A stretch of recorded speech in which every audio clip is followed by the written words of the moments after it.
AP మీడియాలో political speculations అనేవి భలే చిత్రంగాను ఆశ్చర్యంగాను ఉంటాయి. సుదీర్ఘ చరిత్ర ఉండి దశాబ్దాల చరిత్ర ఉన్న ఈ పేపర్ చూస్తా ఉన్నారు కదా. సరే, సబ్ రీజనల్ గానే వచ్చినా గానీ పొలిటికల్ గా అంతో ఇంతో ఇంపాక్ట్ చూపించే పేపరే కదా ఇది. పైగా ఈ పేపర్ ఏ పార్టీకి ఐడియాలజికల్ గా సపోర్ట్ చేస్తా ఉంది రీసెంట్ టైమ్స్ లో అనేది కూడా అర్థమవుతా ఉంది కదా. ఇలాంటి పేపర్ ఏం రాసింది?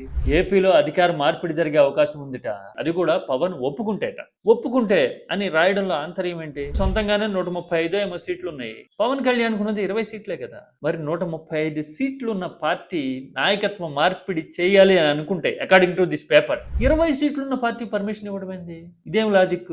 అసలు ఈ లెక్కని ఎలా అర్థం చేసుకోవాలి? నెంబర్లతో సంబంధం లేకుండా బలాబలాలు ఆధారపడి ఉన్నాయా ఏపీలో కూటమిలో కాంబినేషన్లో? అసలు ఏంటి ఇలా అనడం? మామూలుగా అయితే తిరుగులేని మెజారిటీ ఉన్నప్పుడు నాయకత్వ మార్పిడి విషయంలో ఆ పార్టీని నిర్ణయం తీసుకుంటుంది కదా. మరి నెంబర్ ఉన్నా కానీ డెసిసివ్గా ఉండలేని పరిస్థితిలో ఉందా నాయకత్వం అని రాస్తున్నారా? లేదంటే కీలకమైన కీ పవన్ దగ్గరే ఉందని చెప్తున్నారా? How to understand? Any thoughts?